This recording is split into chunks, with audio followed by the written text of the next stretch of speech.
Bienvenue donc à cette édition 2018 de la synthèse de philosophie. Est-ce que vous avez sur la dos? Très bien, grand théâtre. Voilà, donc ce matin, nous ne sommes pas là pour vous parler des sujets auxquels vous pourrez être confrontés, non. Ce serait un peu plus simple et simpliste.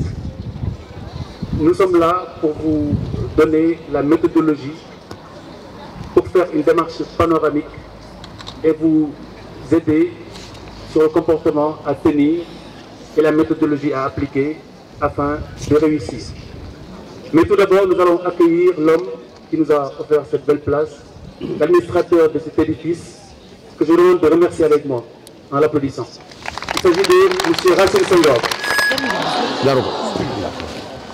Voilà, je voudrais vous dire très simplement, moi aussi je vais le faire. Soyez les bienvenus au monument de la Renaissance africaine. Le monument de la Renaissance africaine existe depuis le 3 avril 2010. Il a été inauguré le 3 avril 2010.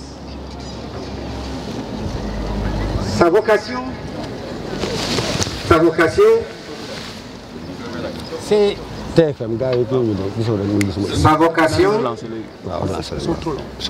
d'amener les Africains à prendre conscience du rôle que nous tous nous devons jouer en tant qu'Africains pour porter l'Afrique au plus haut sommet. Je voudrais donc vous souhaiter la bienvenue à tous et dire merci aux organisateurs, merci aux professeurs. Merci. Le parrain de cette journée, le ministre de l'économie et des finances, Amadou Ba, qui a aidé à la tenue de cette belle journée de philosophie, que l'on applaudit également très fort. Alors, M. Senghor a posé une problématique autour de la philosophie. Qu'est-ce que c'est que la philosophie? Je pense que la réflexion également peut être abordée sous un autre angle, à savoir qu'est-ce qu'elle n'est pas. Professeur, quand on parle de philosophie, la définition la plus basique, c'est l'amour de la sagesse. Y a-t-il autre chose à dire, à part l'amour de la sagesse, pour définir la philosophie?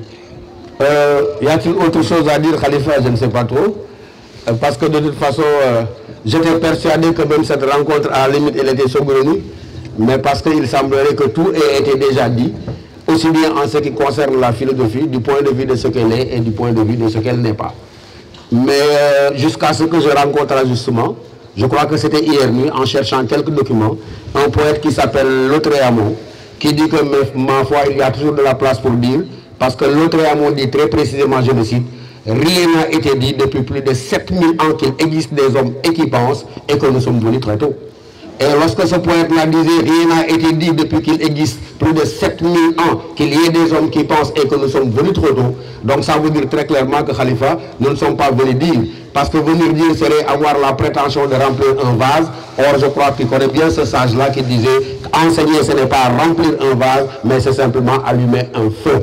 Moi, je n'ai pas besoin d'allumer un feu en moi, mais parce que vos regards incandescents ont déjà allumé le feu en moi, mais il me reste simplement à souhaiter, mais que le feu allumé en moi par vos regards incandescents soit ce feu-là, d'un peu de mon feu, qui d'un peu de votre feu, puisse faire feu, et que le feu de mon feu qui fait feu, nous permette ensemble d'allumer la flamme du savoir. Et que le feu ne nous brûle pas. Et que le feu ne nous brûle pas, mais de toute manière, il faudrait que nos feux entremêlés les puissent former une liane, et cette liane-là, ce sera le feu du savoir. Et donc, tenez-vous bien, comme j'ai l'habitude de dire, attachez vos ceintures, j'ai de grands maîtres autour de moi, mais nous allons voyager dans ce vaste royaume des idées et de la réflexion qui n'est autre que la philosophie. Mais je voudrais simplement dire que ce questionnement-là, ben, je ne serai pas le seul à le partager. J'ai autour de moi de grands maîtres du logos, comme on dit. Il y a d'abord à ma droite quelqu'un qui vous est familier, qui nous a accompagnés depuis la toute première édition, mais qui avait été tenu à Sorano il y a bientôt une dizaine d'années, et qui n'est autre que, je vous demande de l'applaudir très fort, l'excellent Badara Ndiaye, qui est l'un des meilleurs professeurs de philosophie de Sénégal là, que vous connaissez très bien. Il y a également à ma gauche quelqu'un qui s'appelle Pape Moussa Mbaye, dont la flamme brille et ne cesse de continuer à brûler, mais je vous demande de l'applaudir très fort, une manière de vous dire que vous serez entièrement d'accord. Il y a de l'autre côté quelqu'un qui s'appelle M. Fall, Mor Fall, mais qui est un jeune au dalon, Donc Morphal, il a été mon élève il y a quelques années en 2008. Aujourd'hui, il est professeur de philosophie. Nous l'invitons pour que dans 5 ans, dans 10 ans, ce soit lui qui soit en face, non pas de vous, mais de vos jeunes frères. Applaudissez très fort, mais simplement M. Morphal. Et donc, qu'est-ce qui nous réunit aujourd'hui? Vous le savez très bien. Nous l'avons déjà dit et esquissé dans notre bande-annonce. Il ne s'agit rien d'autre que d'une fête. Parce que nous sommes persuadés que la philosophie, elle est faite. Nous sommes persuadés que la philosophie, elle est célébration. Nous sommes persuadés que la philosophie, elle n'est pas synonyme d'ennui, elle n'est pas synonyme de contrainte, mais elle est simplement synonyme de flamme et de désir ardent de savoir. Et je suis persuadé que ce désir ardent de savoir-là, mais il ne fait que vous habiter. Qu'est-ce que la philosophie m'a demandé, Khalifa? Et surtout, qu'est-ce qu'elle n'est pas? Mais ce qu'elle n'est pas, aussi bien ce qu'elle est que ce qu'elle n'est pas, Khalif, nous ne savons pas. Mais de toute façon, nous allons essayer de sinuer dans les dédales à la fois de ce qu'elle est et de ce qu'elle n'est pas. Mais nous commencerons par dire ce qu'elle n'est pas. Et ayant dit ce qu'elle n'est pas, nous aurons peut-être une idée de ce qu'elle peut absolument bien être. Qu'est-ce qu'elle est? C'est Épicure qui répond en disant que la philosophie est une activité qui, par des bisous et raisonnements, nous procure la vie heureuse. Et lorsque Épicure disait que la philosophie est une activité qui, par des discours et des raisonnements, nous procure la vie heureuse, retenez d'abord la notion d'activité, retenez d'abord ensuite la notion de discours et retenez ensuite la notion de raisonnement. Pourquoi la philosophie est une activité? Ça veut dire qu'elle ne nous installe pas dans une paresse intellectuelle. Dire qu'elle est une activité, c'est fonder la philosophie à partir d'un effort perpétuellement renouvelé de réflexion autour des questions fondamentales de l'existence humaine. Dire que les discours, mais ça veut dire simplement que son premier mode de déroulement est celui de l'oralité. Vous m'avez entendu dire que la philosophie n'est pas née dans un cadre formel, la philosophie ne s'est pas développée dans un cadre formel. Ils savent très bien que celui-là que j'appelle entre mille guillemets docteur Socrate, il n'avait pas d'amphithéâtre, il n'avait pas de salle de classe, et aujourd'hui quand M. Senghor nous accueille dans cet espace chaleureux du monument de la Renaissance, il nous donne l'occasion de perpétuer cet idéal socratique qui a enseigné que la philosophie, elle ne s'enferme pas dans les 4 murs de la salle de classe ou dans les amphithéâtres, mais que la philosophie, elle est déclôture, et en tant qu'elle est déclôture, elle est invitation à penser les affaires de la cité, mais penser les affaires de la cité, le cadre idéal qui puisse l'accueillir, ce n'est que celui de l'agora. Célébrons ensemble cet agora du monument de la Renaissance. Et le mot est bien arrivé quand on dit Renaissance, mais vous savez très bien que la philosophie, elle est d'abord une renaissance, mais une renaissance intellectuelle. Nous n'avons pas commencé à philosopher dès les premiers balbutiements de l'existence. Il a fallu que l'on atteigne une certaine maturité intellectuelle par laquelle nous avons ensemble commencé à philosopher. Et dire que cette maturité intellectuelle-là, elle est indispensable au surgissement médiogos, c'est montrer encore une fois qu'il n'y a de meilleure manière de pratiquer la philosophie que de la ramener là où elle a commencé. Où est-ce qu'elle a commencé? Je crois que Socrate, sans le savoir, quand il marchait dans les rues d'Athènes, capitale de la Grèce antique, il était face à ce monument-là, il était face à ce joyau-là, et que Socrate n'a pas enseigné en Grèce, Socrate a enseigné ici même au monument de la Renaissance, parce que dans une autre vie, il avait rencontré ce monument-là, parce que c'est Platon lui-même qui nous apprend qu'on n'apprend rien à personne. Apprendre n'est rien d'autre que se souvenir. Se souvenir de quoi? De ce que nos âmes avaient naguère contemplé, mais qu'elles ont oublié dès qu'elles ont été logées dans un corps. Vous et moi, nous ne nous rencontrons pas pour la première fois. Il y a 300 000 ans, nous étions ensemble, il y avait quelqu'un qui s'appelait Socrate, et celui-là qui s'appelait Socrate était en face déjà de vous. Et c'est pourquoi aujourd'hui, je vous ai dit, attachez vos ceintures, la philosophie va renaître de ses âmes, c'est Socrate qui est devant vous, et en tant que tel, on va célébrer dans toute sa beauté et sa magnificence la philosophie. Mais qu'est-ce que la philosophie est? On a l'habitude de dire que la philosophie est d'abord et avant tout un exercice, mais de réflexion critique. Mais il faudrait dire et préciser que dire de la philosophie qu'elle est activité de réflexion critique ne suffit pas. Parce que vous serez d'accord avec moi que le philosophe n'a pas le monopole de la réflexion critique. Le savant, il réfléchit de façon critique. Le religieux peut réfléchir de façon critique. Le vulgaire même, il peut lui arriver de réfléchir de façon critique. Donc quand vous dites de la philosophie qu'elle est activité de réflexion critique, il faut ajouter quoi? Activité de réflexion critique, mais s'attachant à certaines questions. Mais quand vous dites qu'elle est activité de réflexion critique, s'attachant à certaines questions, préciser que le philosophe également n'a pas le monopole du questionnement. Le savant s'étonne, le biologiste s'étonne, n'importe qui s'étonne, mais qu'est-ce qui caractérise le questionnement philosophique? C'est que c'est un questionnement qui porte sur quoi? Mais sur les questions fondamentales de l'existence humaine. Ces éternelles questions qui taraudent la conscience. Qui sommes-nous? D'où venons-nous? Où allons-nous? Pourquoi nous sommes là? La vie a-t-elle un sens? Ou bien, comme dirait Albert Camus, la vie elle-même vaut-elle la peine d'être vécue?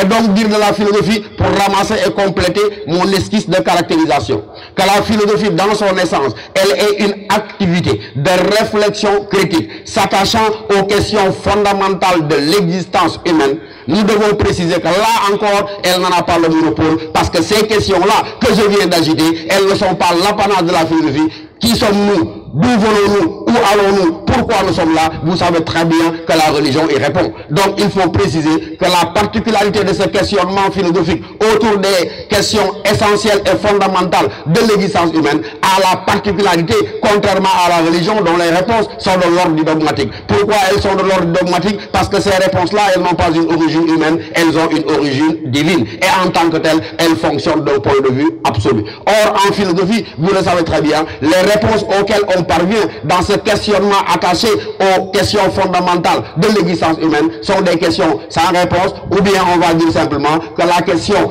attendra toujours la réponse, mais ce n'est pas la réponse qui va satisfaire la question. Et finalement, la réponse elle-même, elle demandera à la question d'être mieux question, et en demandant à la question d'être mieux question, finalement la réponse dira que la question en tant que telle, elle doit être question de la question, et quand elle sera question de la question, la réponse comprendra qu'au fond, aucune réponse ne pourrait la satisfaire, et voilà la marque essentielle simplement du philosophe.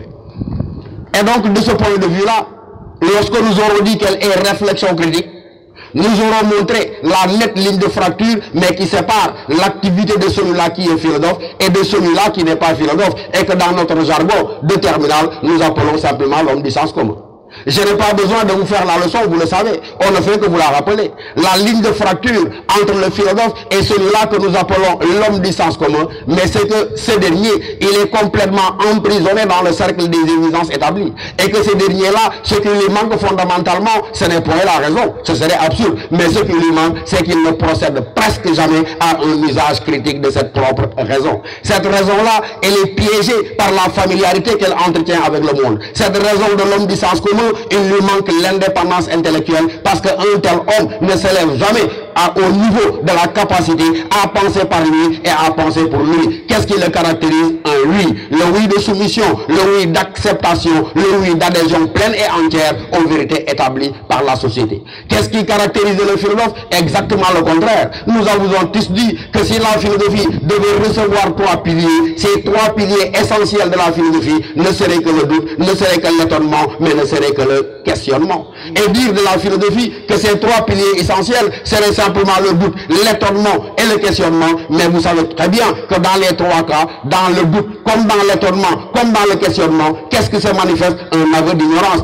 Et cet aveu d'ignorance-là exprimera le travail d'une pensée, mais désireuse de comprendre le réel. Je n'ai pas besoin de vous faire la leçon de Socrate. C'est lui qui nous a enseigné que autant vous et moi ici, nous sommes réunis, mais lui, Socrate, se définissait non pas comme un savant, mais simplement comme un gardien de l'ignorance. Et lorsque Socrate nous demandait d'être gardien de l'ignorance, il nous demandait de nous méfier des forces d'expertise. Il nous disait simplement que plus on croit en savoir, c'est que réellement plus on en sait moins. Et donc la belle et éternelle leçon de Socrate, on l'a considéré à dire quoi? Que commencer à philosopher, c'est d'abord commencer dès le départ à reconnaître sa pauvreté en matière de connaissance. Et lorsque Socrate vous a enseigné à tous que commencer à philosopher, c'est d'emblée reconnaître sa pauvreté en matière de connaissance, il vous avait dit très clairement, comme l'a dit le directeur à l'entame de ce propos, le philosophe n'est pas celui qui s'installe définitivement dans le savoir ou dans la sagesse, mais il est celui-là qui tend vers le savoir, qui tend vers la sagesse, encore une fois, sans jamais pleinement coïncider ni avec ce savoir, ni avec cette sagesse. Alors, divin Khalifa, qu'est-ce que la philosophie? Je ne dirai pas ce qu'elle est, est, parce que dire ce qu'elle est, c'est l'enfermer dans les limites d'une définition. Or, vous le savez mieux que moi, la vocation ou la nature de la philosophie est d'être elle-même, dans son essence la plus intime, j'ai dit d'être rebelle, mais rebelle à toute forme de capturation définitionnelle. Et dire de la philosophie qu'elle est rebelle à toute forme de capturation définitionnelle se fonde sur quoi? Sur l'idée que toute définition est solidaire d'une idée de clôturation. Toute définition est solidaire de l'idée d'un tracé des frontières. Toute définition est solidaire de l'idée d'un tracé des bornes et des limites. En d'autres termes, définir, c'est dire où commence, où s'arrête. Définir, c'est tracer le champ de validité. Définir, c'est clôturer, tracer des frontières. Mais qui pourrait s'amuser à tracer les frontières de la philosophie? Monsieur le directeur l'a dit, la philosophie, elle pense n'importe quoi, elle pense tout. Et dans la mesure où elle pense n'importe quoi, elle pense tout, c'est un discours, mais un discours total. C'est une pensée, mais une pensée de la totalité. Et dire de la philosophie qu'elle est discours total ou pensée de la totalité, c'est montrer simplement l'impossibilité à lui assigner un objet d'étude propre. Et cette impossibilité à lui assigner un objet d'étude propre nous empêchera dès le départ, Khalifa, de dire véritablement mais ce qu'est la philosophie. Mais attention, jeunes gens, même quand on a l'habitude de vous dire que la philosophie, si d'abord elle n'est pas définissable, c'est qu'elle n'admet pas d'objet d'étude propre et qu'elle n'en a pas, il faut ajouter simplement donc, s'il n'y a pas d'objet d'étude proprement philosophique, en revanche, il y a une manière proprement philosophique d'envisager, mais des objets d'étude différents. Et dire qu'il y a une manière proprement philosophique d'envisager des objets d'étude différents, c'est montrer simplement quoi? Que la philosophie, elle est d'abord une affaire de posture, une posture gouvernée, nous l'avons dit, par le doute, par l'étonnement, par le questionnement. Mais ça veut dire quoi? La philosophie, dès le départ, en se réconciliant avec l'idéal platonicien, elle se fera à l'éthéia. Et dire de la philosophie, en se réconciliant avec l'idéal platonicien, se fait à l'éthéia, ça veut dire quoi? Elle sera dévoilement. Et qui dit dévoilement, c'est une volonté d'aller au-delà de ce qui s'offre à nos sens. Qui dit dévoilement, aller simplement pour essayer de coïncider avec l'essence intime des choses. Quelle est la mission de la philosophie? Nous réinventer. Nous réinventer, ça veut dire quoi? Modifier le rapport que nous avons au réel. Parce que le rapport que nous avons au réel, il est objecté par quoi? Par les conventions. Il est objecté par les habitudes. Et donc, en tant que la philosophie, elle déconstruit les opinions, les préjugés, les traditions et les idées reçues. Encore une fois, c'est pour nous permettre de rendre visible l'invisible. C'est pour montrer le cachet ou, comme j'ai dit, découvrir et révéler sous leur forme authentique, véritablement, la face réelle des choses. Et c'est pourquoi, de ce point de vue-là, lorsque nous avons dit et insisté sur cette dimension profondément critique de la philosophie, je répète volontairement, s'attachant aux questions fondamentales qui taraudent la conscience humaine, je crois de ce point de vue-là pouvoir dire avec ceux qui m'entourent que si la philosophie est une aventure, elle demeure cette aventure de l'intelligence humaine dans laquelle l'homme qui est cet être des lointains, comme dirait Heidegger, est désireux de s'éclairer et en s'éclairant de savoir qui il est, en sachant qui il est, il réconcilie véritablement la philosophie avec l'homme. Parce que rappelez-vous déjà Socrate montrant que la première des sciences est celle qui est relative à l'homme. Vous vous rappelez le fameux connais-toi toi-même par lequel la philosophie esquissa ses premiers pas. Mais autant Socrate nous enseignant que toute philosophie commença d'abord par un effort d'éclairage et de compréhension de cette réalité qu'est l'homme, c'est Rousseau qui nous avertit. Personne ne dira, et heureusement d'ailleurs, ce qu'est l'homme, parce que c'est Rousseau qui dit très clairement, l'homme de toutes les réalités, l'homme est la réalité la plus étudiée. Mais Rousseau dit paradoxalement, même si de toutes les réalités, l'homme est la réalité la plus étudiée, la science de l'homme est la moins avancée de toutes. Et à partir du moment où la science de l'homme, elle est la moins avancée de toute, la philosophie, elle n'épuisera pas son questionnement, mais ce questionnement-là, en tant qu'il se renouvellera, montrera véritablement les dimensions essentielles de la philosophie. Qui sont les philosophes? Je ne sais pas également, Khalifa, mais je me souviens de quelqu'un qui s'appelle Roger Poldroit. Il a écrit un bel ouvrage en 2008 chez Odile Jacob et qui s'appelle La Compagnie des philosophes. Et dans cet ouvrage-là, à la question qui n'est pas philosophe et en quoi consisterait l'activité philosophique, il répond de façon très belle en disant ne confondez pas le philosophe avec n'importe qui. Les philosophes ne sont ni des poètes, ni des chamans, ni des mages, mais simplement des aventuriers de la raison. Et lorsque Roger Poldroit disait les philosophes ne sont ni des poètes, ni des mages, ni des chamans, mais simplement des aventuriers de la raison, je souligne volontairement, il met deux points. Douter. soupçonner, réfuter, récuser, argumenter, démontrer, clarifier, établir. Voilà la tâche éternelle des philosophes. Avant, de façon très belle, d'ajouter simplement toujours des aventures de paroles résonantes les rassemblent, mais puis aussitôt les séparent. Et lorsqu'il disait toujours des aventures de paroles résonantes, RI, les rassemble, puis aussitôt les sépare, il a fini de montrer quoi? Que la raison, elle est à la fois le plus grand dénominateur commun, mais le plus grand diviseur commun. Dire que la raison est le plus grand dénominateur commun, c'est montrer que la philosophie, elle est rationnelle, mais cette même raison-là, les faisant aboutir à des conclusions divergentes, c'est pourquoi il dit aussitôt les rassemble, mais aussitôt véritablement les sépare. Et dans cette perspective-là, vous retenez tous que la philosophie, en tant qu'activité de réflexion, elle reposera sur un double mouvement. Un mouvement de critique, mais également d'argumentation. Un mouvement de destruction, mais également de reconstruction. Écoutez, jeunes gens, le premier groupe de verbes qu'il donne: douter, soupçonner, refuser, récuser. Tous ces verbes expriment la critique, le rejet. Mais heureusement, après, il ajoute argumenter, démontrer, clarifier, établir, pour montrer quoi? Que la philosophie n'est pas nihilisme, que la philosophie n'est pas scepticisme, quand bien même reposerait-elle sur le doute, c'est un doute qui est au service simplement, mais de la manifestation de la vérité. Et vous comprenez donc de ce point de vue-là, que la philosophie, elle sera fondamentalement subversive.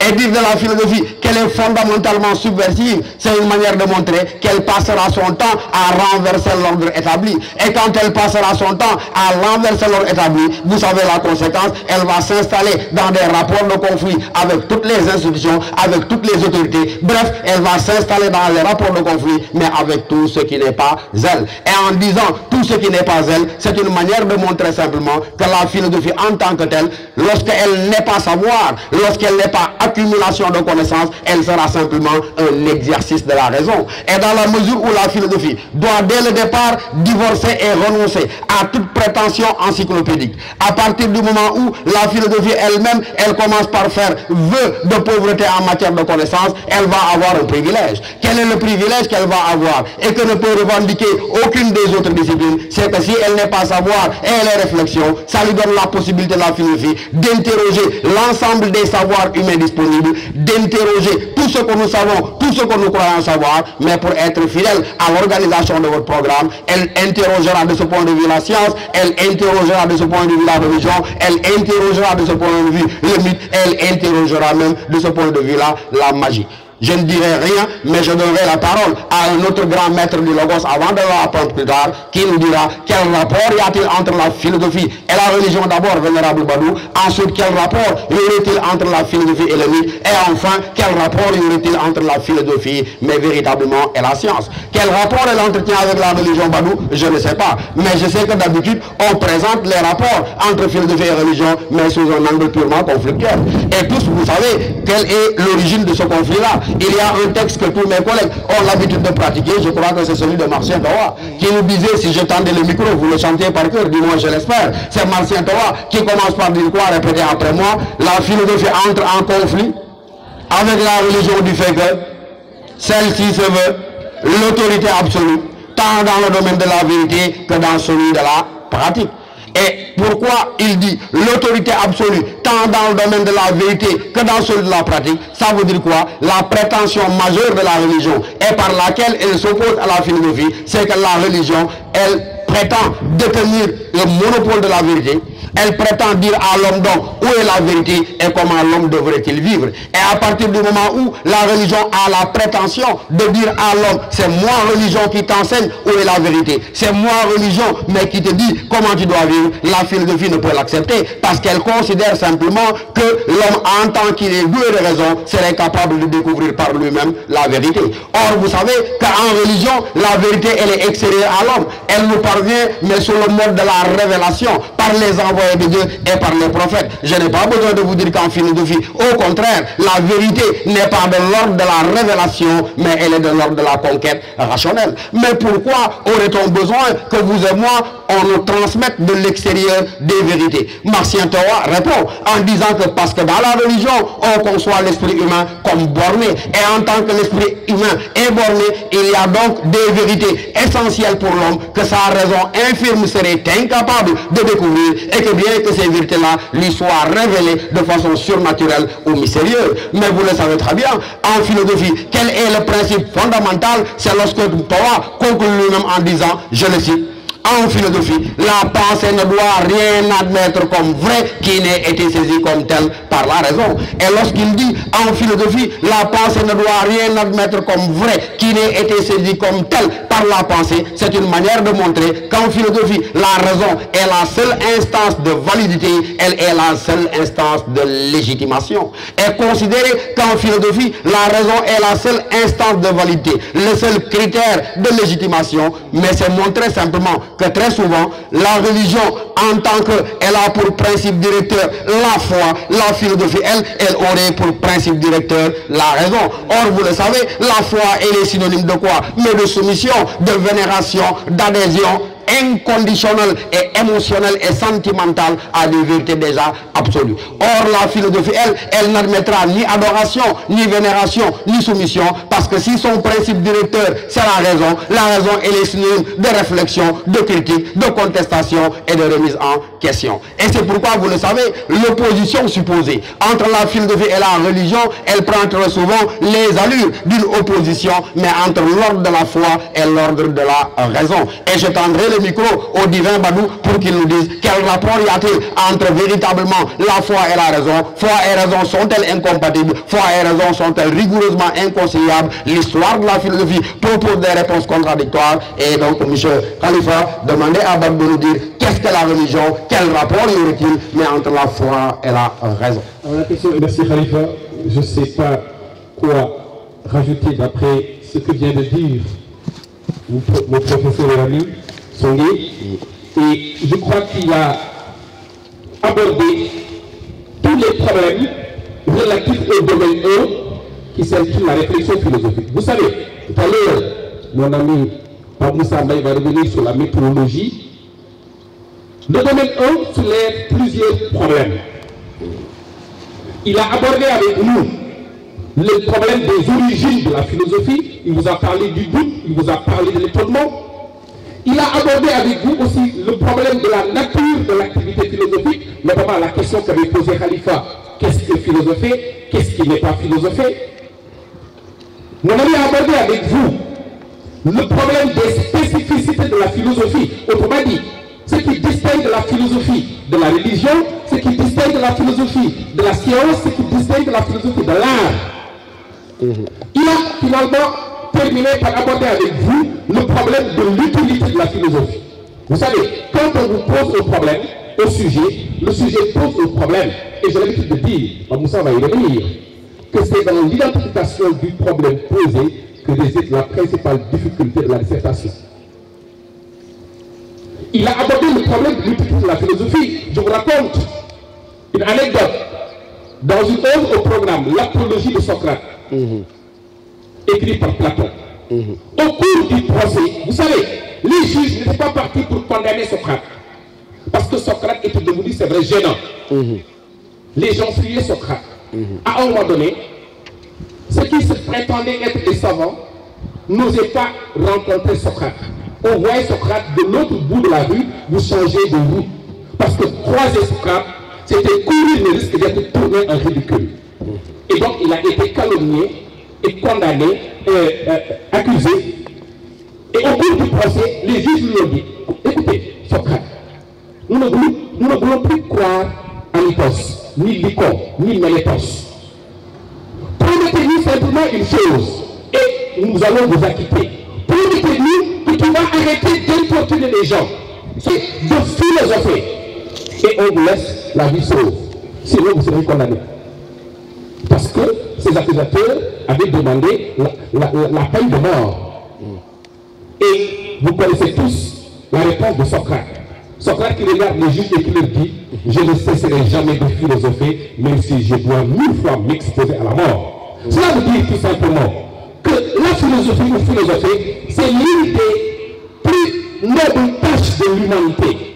Parce que philosopher nous amène à poser le problème du sens de l'existence. Philosopher, c'est réfléchir sur l'existence. Le professeur l'a dit tout à l'heure, Seigneur, que la philosophie, c'est tout. que la philosophie réfléchit sur tout, que c'est l'office de la philosophie de tout comprendre, même la religion. Et que donc, si la philosophie nous permet de poser le sens, la question du sens de la vie, cela veut dire que la philosophie peut nous aider à mieux vivre. Absolument. Je vous raconte une anecdote. C'est important de montrer que la philosophie n'est pas détachée des problèmes concrets, des hommes concrets dans des situations concrètes. J'ai dit un jour à ma femme, je ne veux plus avoir d'enfants. J'en ai, Dieu merci, mais la dernière, c'est la dernière. Elle a 3 ans, je ne veux plus avoir d'enfants. C'est ce que je demande à Dieu. Elle me regarde, connaissant les femmes, elle me regarde, et puis elle réfléchit, elle me dit, ah oui, je comprends. Parce que tu voudrais te réserver, attendre jusqu'à prendre une deuxième femme et avoir des enfants avec elle. Je la regarde, je la dis, tu n'as rien compris. Ensuite, j'ai partagé avec vous. Ah, les femmes. Oui, tu vois. Je lui ai dit, écoute, je l'ai dit parce que j'ai réfléchi. Je vois que je prends de l'âge. Et puis, il y a une chose que je ne veux pas. Je ne veux pas mourir et laisser des petites filles derrière moi. J'aimerais accompagner mes enfants. La dernière a 3 ans. D'ici 15 ans, elle aura pratiquement 20 ans. Mais j'aimerais accompagner mes femmes. Je n'aimerais pas attendre jusqu'à être adulte pour faire des enfants. Sinon, je n'aurai pas le temps de les accompagner. C'est parce que j'ai pensé ma vie. Et comme disait le professeur André Kostoville, philosopher, c'est penser sa vie et vivre sa pensée. Et c'est important. Et donc la philosophie contribue à poser la question du sens de l'existence. Et que si pour le sens commun, on peut vivre d'abord et philosopher ensuite, vous savez bien que vivre sans philosophie, ce n'est pas vraiment vivre. Et donc, montrer toute l'utilité de la philosophie dans la vie. Le professeur Sondé est revenu sur la nature même de l'activité philosophique. Il vous l'a dit, que philosopher, c'est réfléchir de manière critique sur des questions fondamentales. Cela veut dire que la philosophie se veut une réflexion critique. La philosophie se veut une façon de penser. Vous vous souvenez, il y a une année, on a donné au sujet au bac qui disait philosopher, c'est peut-être penser sans preuve, mais point penser n'importe comment, n'importe quoi. Autrement dit, philosopher, ce n'est pas penser n'importe comment.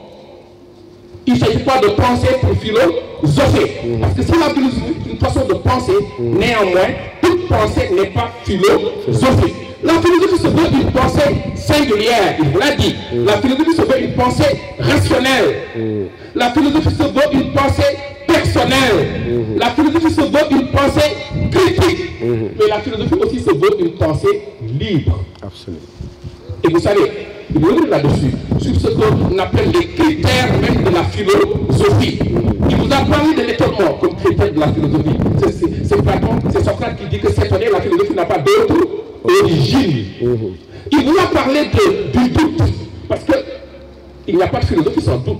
La philosophie ne commence que par le doute. Doute sur ce que nous savons déjà, ou doute sur ce que nous prétendons savoir. Absolument. Parce que, il y a un livre qui dit, quand on commence avec des certitudes, on finit avec des doutes. Mais quand vous commencez avec des doutes, vous finissez avec des certitudes. Donc vous devez commencer par douter si vous voulez philosopher. La philosophie elle repose sur l'étonnement, sur le doute, il l'a dit. La philosophie aussi repose quelque part sur l'interrogation. Il n'y a pas de philosophie sans question. La philosophie est un questionnement permanent. Un jour, le même Socrate qui rencontre Hippias dans la rue, après les salutations, Hippias se vante devant Socrate d'avoir remporté un débat. Il dit, Socrate, tu sais, moi, j'ai remporté un débat, j'ai discuté avec un ami, le sujet c'est sur quoi porter les belles occupations. Et Hippias se vante devant Socrate d'avoir remporté le débat. Socrate, philosophe, comme vous le savez, le modèle même du philosophe, et qui regarde Hippias qui lui dit, ah oui, moi pourtant récemment, je discutais avec un ami, j'ai qualifié de certaines choses comme belles et de certaines choses comme laides, et mon ami m'a posé la question, mais Socrate, d'où sais-tu quelle chose est belle et quelle chose est laide? Et Socrate dit à Hippias, quand mon ami m'a posé la question, je n'ai pas pu lui répondre. Comme vous voulez remporter le débat sur la question, Hippias, qu'est-ce que le beau? Ah oui, ça commence comme ça, par un questionnement. Qu'est-ce que le beau? Pour amener Hippias à réfléchir sur la réponse, pour voir si Hippias sait effectivement ce qu'est le beau. Hippias qui regarde Socrate qui dit, ben, le beau, mais Socrate, le beau c'est le beau visage, le beau c'est la belle marmite. Il donne des exemples de beauté comme ça. qui revient toujours sur les réponses et qui repose une autre question, qui regarde Hippias, qui dit attention Hippias, vous n'avez pas compris ma question. Je ne vous demande pas des choses belles, je vous demande ce qui fait que ces choses-là soient belles. Autrement dit, Socrate avait tendance à amener ses interlocuteurs à s'élever du sensible vers l'intelligible, vers les concepts. Parce que le beau, vous reviendrons à travers l'esthétique, est d'abord une idée. Donc c'est important de savoir ce qu'est philosopher. Tout ce que j'ai dit, si quelqu'un pense voir clair en tout, c'est qu'il a cessé de philosopher. Pourquoi si quelqu'un pense voir clair en tout, c'est qu'il a cessé de philosopher? Parce que c'est Jean Kelvich qui dit, ben parce que philosopher, c'est se comporter à l'égard du monde comme si rien n'allait de soi. Cela veut dire que donc la philosophie se méfie des certitudes. La philosophie ne prétend pas posséder le savoir. Il l'a rappelé avec Socrate. Il disait que tout ce que je sais, c'est que je ne sais rien. C'est de dire que philosopher, ce n'est pas puiser au savoir. C'est contredire au passé et ruiner des certitudes, comme le dit au sujet. La philosophie se méfie des certitudes. Parce que vous le savez, la certitude est le signe d'une pensée morte. Le philosophe préfère être incertain que d'être certain. La philosophie cultive l'inquiétude en l'homme. Philosopher quelque part, c'est se sentir plus à l'aise dans l'inquiétude, dans l'étonnement, dans le doute, plutôt que dans la certitude. Et il l'a dit sur la philosophie. Que donc philosopher par rapport à la question de Khalifa tout à l'heure, ce n'est pas penser n'importe quoi. C'est du fait que si quelqu'un pense voir clair en tout, comme je l'ai dit, il a cessé de philosopher. Et que donc, par conséquent, philosopher, c'est refuser la quiétude de la servitude. Dire que philosopher, c'est refuser la quiétude de la servitude, mais c'est dire que philosopher, alors, c'est se sentir plus à l'aise dans l'inquiétude, dans le doute, dans l'étonnement, dans l'incertitude, plutôt que dans la certitude. Le philosophe préfère avoir des questions sans réponse que d'avoir des réponses sans questions. Et par rapport à la spécificité de la philosophie, il est revenu là-dessus. Par rapport à la philosophie, tout le monde sait que la philosophie est ce qu'elle n'est pas. Vous savez qu'il n'est pas facile de dire ce qu'est la philosophie. Tout à l'heure, le professeur Salon est revenu sur la question. Quand le professeur Jules Lachelier, à Toulouse, lors de sa leçon inaugurale, est en train d'introduire la leçon sur la philosophie, un élève lui pose la question, mais monsieur, qu'est-ce que la philosophie? Il dit, je ne sais pas. Et pourtant, on vous a dit que cette réponse du professeur est une réponse pleine de bon sens, parce que la philosophie, elle est différente des autres disciplines. La philosophie est ce qu'elle n'est pas. Il est plus facile de dire ce qui n'est pas la philosophie plutôt que de dire ce qu'elle est. La philosophie n'est pas la science. La philosophie n'est pas la religion. La philosophie n'est pas l'art. La philosophie n'est pas la technique. La philosophie n'est pas la magie. La philosophie n'est pas le mythe. Mais pourtant, la philosophie entretient des rapports avec tout cela. Des rapports conflictuels, des rapports de rivalité, mais parfois aussi des rapports de compatibilité. Tout le monde sait que la philosophie est la mère des sciences. Aujourd'hui, on a tendance à rejeter la philosophie avec les certitudes que nous offrent les sciences. Certains ont tendance à dire que la philosophie ne sert plus à rien, parce qu'en matière de certitude, mais il n'y a pas de rivalité possible entre la philosophie et la science. Et c'est Auguste Comte qui dit, la philosophie tombe dans l'illusion quand elle croit nous apporter des certitudes dépassant de la science. On va dire, pour Auguste Comte, toute compétition entre la philosophie et la science dans le domaine des savoirs risque d'être ruineuse pour la philosophie. Parce qu'en matière de savoir, c'est la science qui en aurait le monopole. En matière de certitude, la science semble avoir le monopole de la certitude. Alors, la certitude que nous offrent les sciences, est-ce que cela nous autorise à renoncer à la philosophie? Évidemment non. Vous savez très bien que malgré son importance, la science ne répond pas à toutes les questions que nous nous posons. Et que cette même science a tendance souvent à demander la collaboration des scientifiques, des philosophes, excusez-moi, lorsqu'ils sont confrontés surtout à des problèmes éthiques. C'est Rabelais qui dit que science sans conscience n'est que l'huile de l'âme. Cela veut dire que la philosophie peut apporter son aide à la science qui en a besoin. C'est lui Althusser qui dit qu'il y a des moments où les scientifiques piquent les crises de philosophie. La science a besoin de philosophie. L'homme a besoin de philosophie. Donc, en termes de rapport entre science et philosophie, c'est vrai que certains peuvent penser que c'est un rapport conflictuel de rivalité, mais il faut voir dans ce rapport un rapport de compatibilité. Philosophie et science ne sont pas incompatibles et sont complémentaires. Sur le rapport entre philosophie et religion, vous le savez bien. Parce qu'entre philosophie, science et religion, la science est centrée sur le monde. C'est la science qui nous permet de connaître le monde. La philosophie, elle, est centrée sur le ciel, notre rapport avec Dieu. Seule la philosophie est centrée autour de l'homme. L'homme est au cœur de la philosophie. Je ne dis pas que la religion ne réfléchit pas sur l'homme. Mais c'est l'homme dans son rapport avec divin. C'est l'homme dans son rapport avec le divin. Alors que la philosophie a son centre, l'homme au cœur même des préoccupations philosophiques. Ce qui fait que c'est vrai qu'il y a un rapport conflictuel entre philosophie et religion. Il est revenu là-dessus. Parce que philosophie et religion reposent sur des principes diamétralement opposés. La philosophie repose sur le doute, alors que tout le monde sait que la religion, elle, repose sur des dogmes. La philosophie, elle est antidogmatique. La philosophie se trahit elle-même lorsqu'elle dégénère en dogmatisme. La philosophie, c'est le questionnement, alors que dans le domaine de la religion, c'est les réponses. Tout fait. La philosophie, c'est l'incertitude, alors que tout le monde sait que la religion repose sur des vérités indubitables. Et que donc tout semble les opposer. Philosophie et science, philosophie et religion, foi et raison. Mais vous savez, je ne veux pas entrer dans les détails, mais vous savez que c'est l'hémisphère et la raison. J'ai besoin de foi, j'ai besoin de raison. Renoncer à l'une ou à l'autre, c'est comme se crever un œil pour mieux voir. Ça veut dire que la foi et la raison, c'est comme nos désirs. On a besoin de nos désirs. Et que foi et raison, par conséquent, elles ne sont pas incompatibles, elles sont plutôt complémentaires. Celui qui a la foi a besoin de raison. Celui qui a la raison a besoin de foi. Sinon, renoncer à l'une ou à l'autre, c'est se crever un œil pour mieux voir. Et terminer sur l'attitude critique de la philosophie. C'est important. La philosophie, elle est radicalement critique. Ça, c'est Socrate qui nous l'apprend. Il n'y a pas de philosophie sans critique. Il n'y a pas de philosophie sans esprit critique. Et être philosophe suppose d'avoir cet esprit critique et d'exercer cet esprit critique sur toutes les certitudes familières. L'attitude du philosophe, tout le monde le sait, est une attitude aussi essentiellement critique. On vous dit que le philosophe est celui qui boit pendant que tout le monde marche normalement.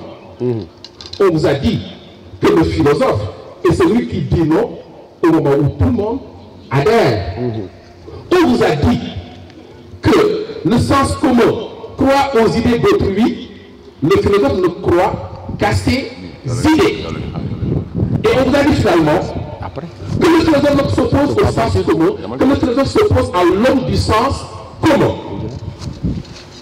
Car celui qui n'a aucune teinture de philosophie, disait Bertrand Russell, celui qui n'a aucune teinture de philosophie traverse l'existence, prisonnier des préjugés dérivés du sens commun, des croyances habituelles à son temps ou à son pays et des convictions qui ont grandi en lui sans la coopération ni le consentement de la raison.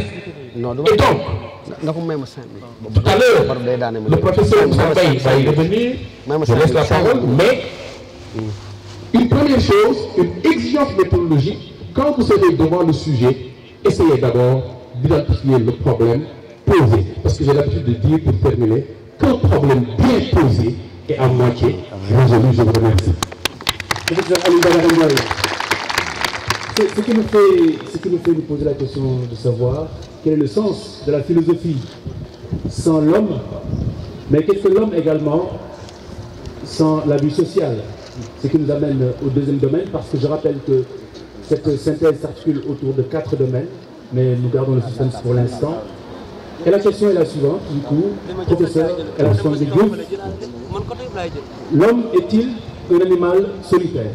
L'homme est-il un animal solitaire? Je crois que notre assemblée répond déjà à la question.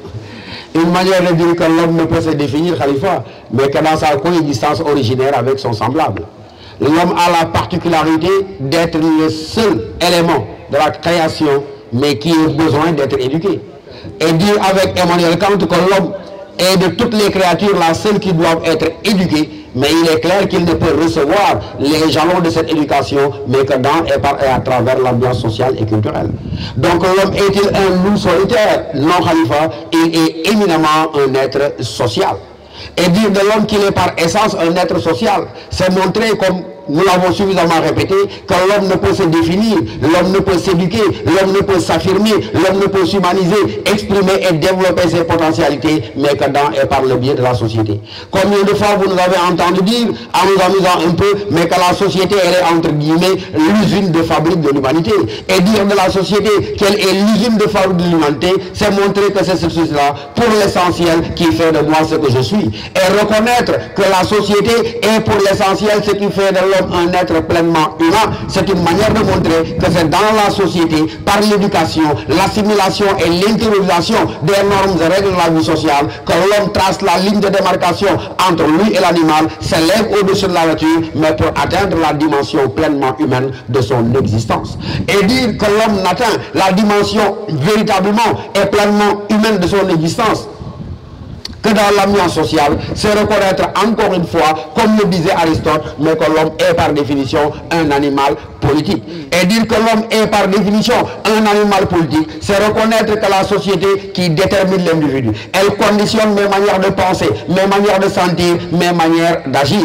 Auguste Comte lui-même, il ne fait pas dans la nuance en disant, je le cite, mais tout en nous appartient à la société, car tout nous vient d'elle. Et lorsque Auguste Comte disait, tout en nous appartient à la société, car tout nous vient d'elle, c'était une manière de montrer que dès le départ, l'individu, même du point de vue de sa conscience, c'est une conscience socialement endettée. Et montrer que dès le départ, la conscience de l'individu est une conscience socialement endettée, c'est une manière de dire très clairement que le premier type de rapport que l'individu peut entretenir avec la société, c'est fondamentalement un rapport de dépendance. Et ce rapport de dépendance est tel que c'est le même Aristote qui nous enseigne qu'au fond, vouloir vivre en dehors de la société, c'est deux choses. Ou bien on est une bête sauvage, ou bien on est un dieu. Et comme il y a fort à parier que nul n'est Dieu, vouloir vivre en dehors de la société, mais c'est être simplement une bête sauvage. Une manière donc de montrer que la société, elle est indispensable à l'humanisation de l'homme. Et ce que nous avons répété avec tous mes collègues 1000 fois avec vous dans les salles de classe,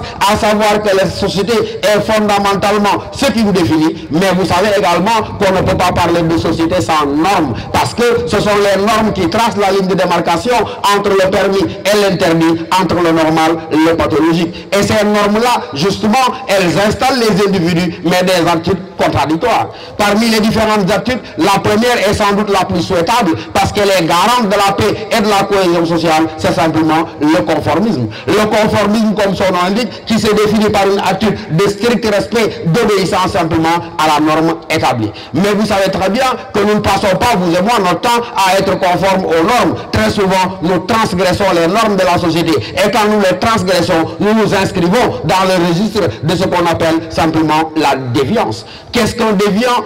Je crois que c'est Ralph Linton, anthropologue américain. À la question qu'est-ce qu'un déviant, il répondait en disant, je le cite, un déviant, c'est un membre d'une société donnée qui, en transgressant les normes du groupe, provoque contre lui les réactions de condamnation de la majorité conformiste. Fin de citation. Et lorsque Ralph Linton disait, je cite une dernière fois, le déviant est un membre d'une société donnée qui, en transgressant les normes du groupe, provoque contre lui les réactions de condamnation de la majorité conformiste, vous avez compris que dans la déviance, comme son nom l'indique, il y a un écart, mais qui est tracé entre l'individu et les normes de la société. Mais on pourra distinguer quand même deux déviances, je crois. Une première déviance dont on pourra mettre sous le contrôle du professeur, du brillant professeur de français, directeur général du monument, Michel Racine Senghor. On va mettre entre 1000 guillemets une déviance négative. Normalement, vous comprenez les pourquoi les guillemets, parce qu'en principe, une déviance, elle est forcément négative. Mais pourquoi j'insiste? Parce que c'est pour faire la différence plus tard avec une autre forme de déviance. Dans ce premier cas de cette déviance que j'appelle négative, c'est des gens qui, en transgressant les normes de la société, mais menacent de plonger la société dans les abysses du chaos, simplement dans l'anarchie, ou bien pour parler en termes sociologiques, dans l'anomie. C'est la figure des voleurs, des bandits organisés, des criminels en tout genre. Dans l'autre catégorie, nous rageons en mettant encore une fois 1000 guillemets ce qu'on appellerait des déviants, mais d'une déviance positive. Et vous savez pourquoi? Parce que ces déviants-là, c'est vrai, non seulement ils transgressent, mais ils sont des novateurs. Dire qu'ils sont des novateurs, c'est dire quoi? Qu'ils sont porteurs de nouvelles valeurs, permettant à la société de faire son examen de conscience, de s'ouvrir au changement, aux mutations et au développement. C'est la figure du prophète, c'est la figure des héros, c'est la figure des militants révolutionnaires, c'est la figure des artistes et des intellectuels engagés. Mais à côté du conformisme, à côté de la déviance, autre figure que l'individu peut adopter à l'égard des normes, mais c'est simplement la marginalité. La marginalité, comme son nom dit également, mais c'est un écart que l'individu creuse entre lui et la société. Pourquoi? Parce qu'il ne se reconnaît pas dans les normes et les valeurs de la société. Et ne se reconnaissait pas dans les normes et les valeurs établies, mais par le groupe social auquel il appartient, il va revendiquer des valeurs spécifiques. En dehors du conformisme, en dehors... Professeur, sous cet angle, Georges Brassens dit... Oui. Les braves gens n'aiment pas que l'on suive une autre route que... Les braves gens n'aiment pas qu'on suive une autre route que... C'est une manière de redire ce que Nietzsche disait, à savoir quoi? Qu'il y a des gens qui sont porteurs d'un génie. Il y a des gens, mais qui ont une intelligence supérieure et par laquelle ils sont aptes à avoir raison contre tout le monde. Mais généralement, vous le savez, ils le payent au prix de leur propre vie. Parce que quand on a raison contre tout le monde, on a raison trop tôt. Et quand on a raison trop tôt, mais le sort qui nous est réservé, c'est l'exil, c'est la marginalisation, c'est la condamnation à mort. L'autre attitude, en dehors du conformisme, de la déviance, de la marginalité, c'est l'originalité. Or, l'originalité, c'est un culte des particularismes. L'originalité, c'est une manifestation de la différence. Il faut dire qu'elle s'incarne fondamentalement dans la figure de l'artiste, distincte par son langage, par sa gestuelle, par son habillement, etc. L'autre figure, le degré extrême peut-être, mais c'est la folie. Mais vous pouvez être surpris que l'on parle là de folie dans les rapports entre individus et société. Mais parler de folie dans les rapports entre individus et société, c'est vous amener à comprendre quoi? Que la folie, essentiellement, n'est pas un phénomène individuel, mais elle est une manifestation sociale. Durkheim dirait que la folie est un fait social majeur. Et lorsque Émile Durkheim, fondateur de la sociologie, enseignait que la folie est un fait social majeur, mais c'est une manière de dire simplement que le fou n'est jamais son fou à lui, mais vous le savez, le fou est d'abord et avant tout le fou de sa propre société. Et dire que le fou est le fou de sa propre société, c'est une manière de montrer que cet individu-là, il est seulement devenu étranger aux normes, mais d'un groupe social bien déterminé. Ce qui implique quoi? L'impossibilité à établir des critères et des manifestations universelles de la folie. Vous le savez très bien, la folie dans ses manifestations, dans ses expressions, elle varie non seulement d'un individu à un autre, mais elle varie d'une culture à une autre. C'est pourquoi tel comportement relevant de la folie ici, transposé dans un autre univers culturel, peut parfaitement relever de la normalité. Une manière de montrer ce qui justifie et légitime la méfiance naturelle que les philosophes ont à l'égard de la notion de folie. Et cette méfiance-là, elle est liée au fait qu'il n'y a pas de ligne de partage net entre la folie et la non-folie. Je crois que c'est Michel Foucault, dans son histoire de la folie à l'âge classique, qui disait, je le cite, ce n'est pas en enfermant son voisin, mais que l'on se convainc de son propre bon sens. Et lorsque Michel Foucault disait, ce n'est pas en enfermant son voisin que l'on se convainc de son propre sens, ça veut dire quoi? La folie de l'autre n'est jamais un gage de ma non-folie. Autrement dit, ce n'est pas en disant de l'autre qu'il est fou que je suis sûr de ne pas être fou. C'est pourquoi tu sais très bien Nietzsche, il avait un discours de méfiance justement à l'égard de la notion de folie. Nietzsche nous enseigne très clairement que la folie, au fond, elle n'est que l'expression d'un rapport de force. Et lorsque Nietzsche a enseigné que la folie n'est que l'expression d'un rapport de force en termes très terre à terre, c'était une manière de dire quoi? Si les fous étaient plus nombreux, c'est eux qui seraient les fous, et c'est vous et moi, mais qui serions véritablement,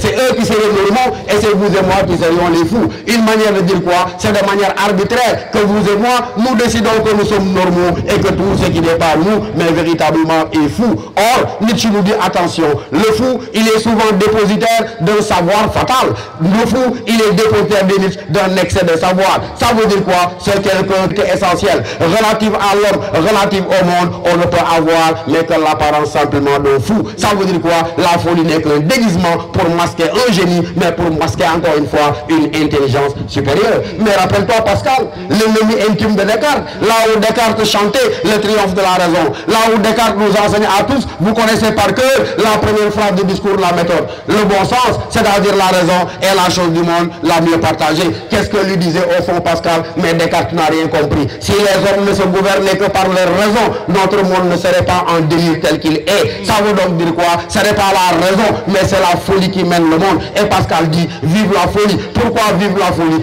Acceptez, dit Pascal par exemple, qu'on braquât une caméra de surveillance sur n'importe lequel d'entre nous. Pascal dit, je vous assure, vous en verrez qui se mettrait nu devant un miroir et ferait des grimaces que le plus fou des fous ne ferait pas. Une manière pour Pascal de dire très clairement que nous passons d'un moment à un autre de la journée, de la folie à la non-folie. Et Pascal dit, nous sommes tous fous. Et je suis d'accord avec Pascal. Si on n'était pas fous, on ne serait pas là en plein soleil devant ce joyau du monument de la Renaissance simplement à philosopher. Donc vive la folie. Pourquoi vive la folie? Mais parce que vous savez très bien que Pascal dit, sans grain de folie, on n'est pas capable de changer le monde. Pascal dit, regardez tous les grands hommes, dans la science, dans la religion, dans l'histoire tout court, ils n'étaient pas des gens normaux, mangeant leur thieboudoune, vivant, prenant leur toit normaux et allant dormir tranquillement, ils avaient leur grain de folie. Et nous sommes tellement fous, vous connaissez le mot de Pascal, non? Les hommes sont si nécessairement fous qu'ils seraient fous de ne pas être fous, mais par un autre tour de folie. Et lorsque Pascal disait, les hommes sont si nécessairement fous qu'ils seraient fous de ne pas être fous par un autre tour de folie, nous sommes tous fous, vous et moi nous sommes tous fous, et vive la folie. Et c'est par cette folie-là que nous serons capables de renverser le monde et de changer le cours de l'existence. Et donc de ce point de vue-là, il faudrait montrer encore une fois que l'autre type de rapport que l'individu entretient avec la société, cette fois-ci, vous le savez, c'est un rapport de conflit. Non seulement conflit entre les individus, oui, du fait du choc des égoïsmes et des ambitions individuelles, mais également conflit entre l'individu et la société. D'où vient le conflit entre l'individu et la société? Vous le savez très bien, il y a un hiatus, une fracture observable entre les aspirations de l'individu et les exigences contraignantes des normes sociales. Tu rappelles souvent le mot de Schopenhauer, la notion de contrainte liée à celle de société. Rappelle-nous une minute avant de la parole, qu'est-ce que dit Schopenhauer pour montrer que contrainte et société vont ensemble? Schopenhauer dit carrément que toute société, il y a toujours une contrainte dans n'importe quelle société. Il n'y a pas de société sans contrainte. Et que vivre en société, c'est vivre dans la contrainte, de cette manière. Et que certains même considèrent que la philosophie et les libertés, la société et les liberticides, c'est difficile de vivre en société et en même temps être libre. Cette notion de contrainte fait que donc, très souvent, l'individu il a quel sentiment? Il le dit. Il a le sentiment que vivre en société, c'est renoncer à sa liberté. Il a le sentiment qu'il n'a d'autre choix que de se soumettre ou bien de se démettre. Parce qu'à chaque fois qu'il veut, qu'il désire, qu'il a envie, la société et ses normes lui disent qu'il ne peut pas, qu'il ne doit pas. Conséquence, l'individu, il a le sentiment de se mutiler, de se massacrer, de se faire violence, de renoncer à une bonne part de lui-même, mais pour se conformer aux normes sociales. Et c'est pourquoi donc, très souvent, l'individu, il vit un dilemme entre obéir aux normes et véritablement les transgresser. Et ce dilemme-là, il est traduit par Emmanuel Kant par ce qu'il appelle l'insociable sociabilité des hommes. Mais je crois que la plus belle métaphore de la vie sociale, je l'ai trouvée, c'est Arthur Schopenhauer dans sa fameuse métaphore du troupeau de porc-épic. Métaphore du troupeau de porc-épic. Vous connaissez les porc-épics? Ils permettent à Schopenhauer de résumer mais la vie sociale et les rapports entre individus. Est-ce que vous avez un signal? Mais oui, il dit que la vie sociale, mais c'est comme un troupeau de porc-épic. Le troupeau dans son ensemble, c'est la société. Les porc-épics, c'est les individus qui composent la société. Et les piquants qu'il y a au niveau des porc-épics, c'est la distance qui fait que pendant l'hiver, les porc-épics sont obligés d'être ensemble pour bénéficier l'autre de la chaleur de son corps, mais ils ne peuvent pas se coller. Ils ne peuvent pas se coller parce qu'il y a des piquants. Et la distance qu'ils laissent entre eux pour bénéficier de la chaleur sans se blesser, c'est simplement les normes traduites et établies par la société. Mais il arrive très souvent, malheureusement vous le savez, que les piquants se frottent et quand ils se frottent, c'est à ce moment-là qu'il y a conflit entre les individus eux-mêmes. Cette belle métaphore du troupeau de porc-épic nous permet donc de résumer, de ce point de vue-là en disant quoi? Que si l'individu est un être éminemment social, deux types de rapports, un rapport de dépendance par lequel c'est la société qui fait de lui ce qu'il fait, mais un rapport de conflit du fait, nous l'avons dit, la contradiction entre les aspirations individuelles et les contraintes exercées, mais par les normes sociales. Il l'a dit tout à l'heure, c'est Émile Durkheim, le premier à dire très clairement, là où commence la vie en groupe, commence le domaine de la vie morale. Et là où Émile Durkheim disait, là où commence la vie en groupe, commence le domaine de la vie morale, c'était une manière de montrer une société sans normes est impensable, parce que ce sont les normes qui sont la condition de possibilité et qui sont le fondement de toute vie sociale. Maintenant, vous n'avez pas besoin de vous dire, et vous le savez, que chaque société produit des normes qui lui sont spécifiques, lesquelles expriment sa culture, lesquelles expriment simplement sa vision du monde. Mais il est clair, comme il l'a dit, que si dans le domaine numéro 2, si dans le domaine numéro 1 plutôt, nous avons cherché à répondre à la question qu'est-ce que la philosophie, dans le domaine numéro 2, Khalifa, la réponse à ta question, c'est que l'homme est un être éminemment social et toutes les leçons du domaine numéro 2 ne seront centrées que sur cette question-là que Badou a traduit comme la question éminemment philosophique, la question anthropologique et qui n'est autre que la question qu'est-ce que l'homme. Donc dans ça, dans les normes, nous voulons dire que l'homme est par définition un être social, mais vous connaissez la leçon inaugurale, je crois, de la vie sociale. La leçon inaugurale est qui n'est autre que nature et culture. Mais dans nature et culture, avant que je ne lui passe la parole pour compléter, dans nature et culture, à la question qu'est-ce que l'homme, vous êtes parvenus tous à la belle réponse, consistant à dire quoi? Que l'homme ne se définit ni par la seule nature, ni par la seule culture, mais qu'il est une synthèse, une articulation d'éléments naturels et d'éléments culturels. Qu'est-ce que l'homme? Le réceptacle d'influences multiples et contradictoires. Qu'est-ce que l'homme? Il est à la croisée des chemins entre l'inné et l'acquis, le biologique et le social, l'hérédité et l'héritage, le naturel et le culturel. Et l'expression consacrée que nous empruntons tous à Edgar Morin consiste à dire à la question qu'est-ce que l'homme, mais qu'il est un être bioculturel. Et dire de l'homme qui est un être bioculturel ne doit pas vous empêcher de retenir que si on faisait une balance, la balance ne pencherait point du côté nature, mais je crois pouvoir dire, chers collègues, qu'elle penserait du côté culture. Une manière de dire quoi? Que c'est dans et par la culture que l'homme se définit, que la culture, elle est l'essence de l'homme. Et dire de la culture quelle est l'essence de l'homme, c'est montrer que ce n'est que dans et par la culture que l'homme exprime son exceptionnalité. Ce n'est que dans et par la culture que l'homme montre qu'il est pour l'essentiel ce qu'il se fait lui-même, là où au contraire véritablement l'animal ne serait que ce que fait la nature de lui. Et cela, s'il vous plaît, s'il vous plaît. Et cela est une manière donc de montrer que la culture, elle est l'identité générique de l'homme. Et dire de la culture qu'elle est l'identité générique de l'homme, c'est une manière de montrer que pour l'essentiel, encore une fois, là où l'animal est entièrement placé sous la détermination du naturel, l'homme est un être rebelle, un animal insoumis, passant son temps à procéder à une négation constante du donné naturel. Mais ce donné naturel que l'homme nie, il le nie aussi bien en lui que hors de lui. Et dire de l'homme qu'il se définit par la négation constante qu'il offre du donné naturel en lui comme du donné naturel hors de lui, c'est montrer encore une fois que l'homme ne se réalise pleinement et n'imprime les marques de sa spécificité que dans et par le biais de la culture. Mais nous avons ajouté que s'il y a une prédominance de l'élément culturel sur l'élément naturel, ne vous amusez jamais à oublier la leçon de Lévi-Strauss. C'est Claude Lévi-Strauss qui dit, je le cite, on ne peut dire où commence la nature, où s'arrête la culture, et on ne peut pas saisir les mécanismes de leur articulation. Et lorsque Lévi-Strauss disait, il est impossible de dire où commence la nature, où s'arrête la culture, et de saisir les mécanismes de leur articulation, c'était de montrer qu'il n'y a rien qui soit purement naturel, rien qui soit purement culturel, mais que chaque acte posé par l'homme relèvera du double attribut du naturel et du culturel. Une manière de dire que nature et culture ne se superposent pas, que nature et culture au contraire sont entremêlés, imbriqués, entrelacés de façon absolument inextricable. Et c'est pourquoi, au terme de nature et culture, quand vous avez défini l'homme par la culture, quand vous avez défini plutôt l'homme comme un être bioculturel, il faut retenir que je dis, chaque acte posé par l'homme relèvera du double attribut du naturel et du culturel avec une prééminence du culturel, mais simplement sur le naturel. Non pas le cours suivant, parce que c'est désormais des partenaires de la culture. Dans le cours sur le travail, à la question qu'est-ce que l'homme, vous avez répondu en disant mais que l'homme est un animal travaillant. Et quand vous avez dit que l'homme est un animal travaillant, vous avez montré la différence entre l'activité animale régie par l'instinct et l'activité humaine gouvernée simplement par l'intelligence. Parce que ce que fait l'animal relève de la spontanéité, alors que dans cet acte-là appelé travail, il est nécessairement subordonné à un projet rationnel. Et c'est pourquoi tous vos professeurs vous ont montré la nette différence entre d'une part le travail humain et d'autre part l'activité animale.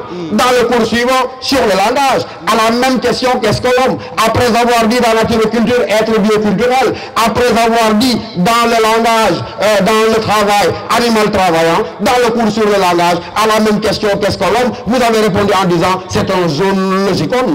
Et quand vous avez dit que l'homme était un zoologicon, c'était une manière de le définir comme un animal parlant. Et là également, vous avez montré la nette différence entre la communication animale mais et le langage proprement humain. Dans le cours suivant, sur conscience et inconscient, vous avez également toujours cherché à répondre à la question qu'est-ce que l'homme. Et dans conscience et inconscient, nous avons montré mais que le fil directeur de la leçon à la question qu'est-ce que l'homme, il vise à montrer très clairement qu'il y a une réponse classique donnée à cette question-là et qui en viendra à être détruite par l'inventeur de la psychanalyse qui n'est autre que le médecin viennois autrichien Sigmund Freud et en particulier découvreur de ce que Luce Althusser appelle le continent inconscient. Et donc, comment on avait l'habitude de concevoir l'homme? On avait l'habitude de dire l'homme égale conscience. On avait l'habitude de dire par cette conscience-là, l'homme est maître de lui, responsable de ce qu'il fait. Et cette idée-là que l'homme se définit par sa transparence à lui-même, sa lucidité, la maîtrise de soi et la responsabilité de ses actions. Je viens de vous dire quoi? C'est précisément cette idée qui va être détruite, complètement renversée par Sigmund Freud, montrant que oui, il y a de la conscience, mais elle n'est que le 10e, alors que les 9 dixièmes de notre vie mentale sont gouvernés par quoi? Mais par ce qui relève de l'inconscient. Et vous savez très bien que cette idée-là, proprement freudienne, que l'homme est gouverné par l'inconscient, elle vise à montrer simplement très clairement quoi? Que oui, si l'homme est un navire, il a deux capitaines. Le premier capitaine, le capitaine visible que l'on voit et qui n'est autre que la conscience, mais Freud dit entre guillemets, le véritable capitaine de ce navire-là appelé homme n'est pas celui que l'on voit au volant entre guillemets, mais simplement c'est un maître caché invisible, et ce maître caché invisible, il n'est autre que l'inconscient.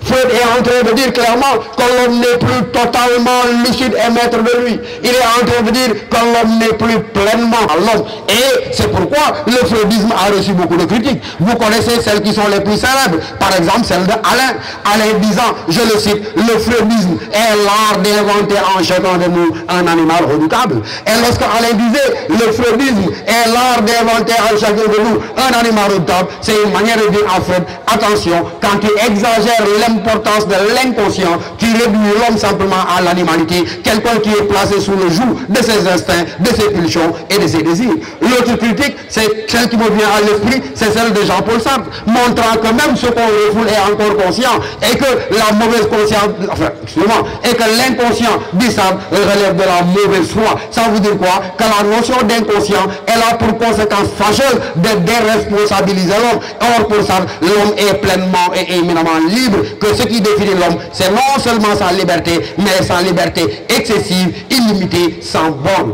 Ce qui nous introduit dans cette vie sociale à l'autre problématique qui n'est autre que celle de la liberté. Avant que je lui donne la parole, qu'est-ce que la liberté? Je ne sais pas. Parce que je me suis demandé même, est-ce que nous avons été libres, vous et moi, d'être là? Ça veut donc dire quoi? Que la liberté est un de ces termes-là qui sont les plus difficiles à définir. Pourquoi? Parce qu'il y a une forme de liberté. Et le mot même Badou est employé souvent dans des contextes contradictoires. Liberté religieuse, liberté militaire, liberté politique, liberté culturelle, faisant qu'on ne peut pas subsumer la multiplicité des emplois du mot liberté à l'intérieur d'une seule définition. Je n'ai pas besoin de vous faire le mot quand même. Vous n'allez pas décevoir le directeur. Vous connaissez tous le mot célèbre de Paul Valéry à l'égard de la liberté, je crois. La liberté, un de ces détestables, un de ces détestables mots qui, hein? La liberté, un de ces détestables mots qui chantent plus qu'ils le disent, qui ont plus de valeur que de sens. J'ai l'habitude de dire d'ailleurs que cette question-là, on peut l'évacuer facilement.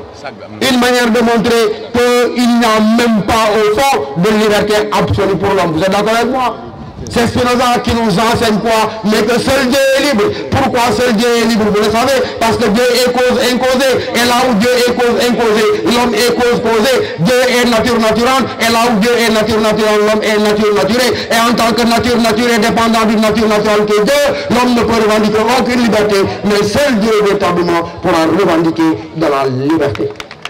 Et vous savez très bien qu'il y aura deux grandes conceptions.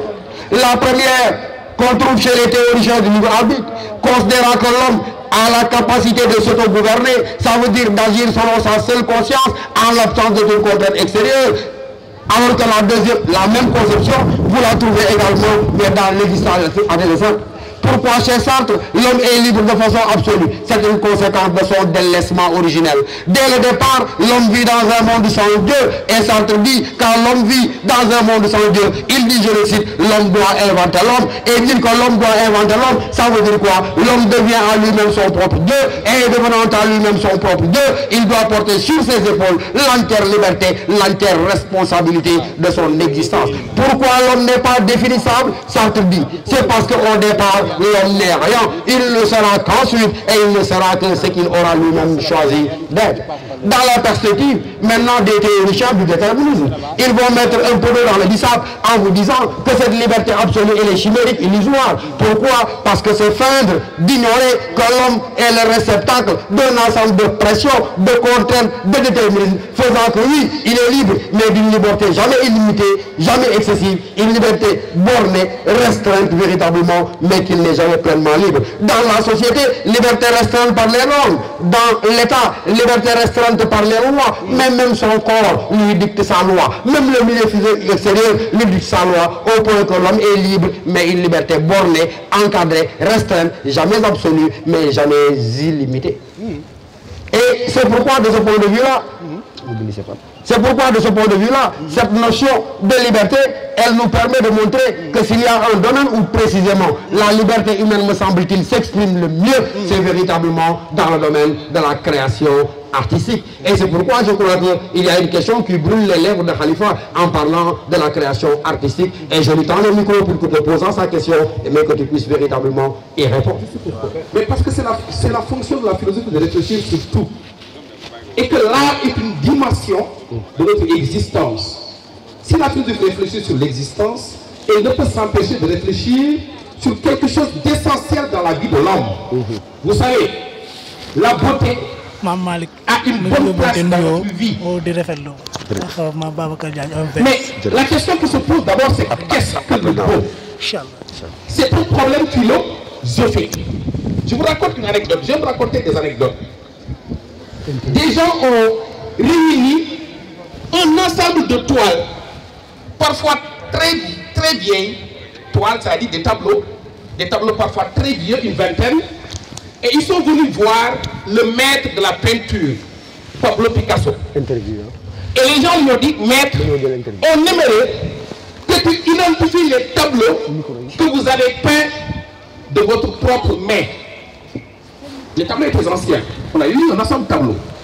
Quels sont les tableaux que vous avez peints et les tableaux que vous n'avez pas peints? Mais le maître de la peinture Picasso fait le tri avec une extrême rapidité. Ceci c'est moi, ce n'est pas moi, ce n'est pas moi, c'est moi, ce n'est pas moi, ce n'est pas moi. À la fin, les gens étaient surpris. Quelqu'un lui a posé la question, mais maître, comment tu as pu faire pour identifier les tableaux qui relèvent de votre propre main? La réponse, elle était très simple. Il leur a dit, mais c'est très simple. Quand c'est beau, c'est moi. Quand ce n'est pas beau, ce n'est pas moi. Quand c'est beau, c'est moi. Et quand ce n'est pas beau, ce n'est pas moi. Mais ça, c'est pas l'ironie de l'histoire. À la fin, on s'est rendu compte qu'il y avait des tableaux que Picasso avait identifiés comme relevant de sa main, alors que les tableaux en réalité n'étaient pas peints par Picasso. Ce qui fait que les tableaux qui n'étaient pas peints par Picasso sont devenus des vrais Picasso aujourd'hui, des vrais Picasso qui ne sont pas peints par Picasso. Parce que c'est des vrais Picasso.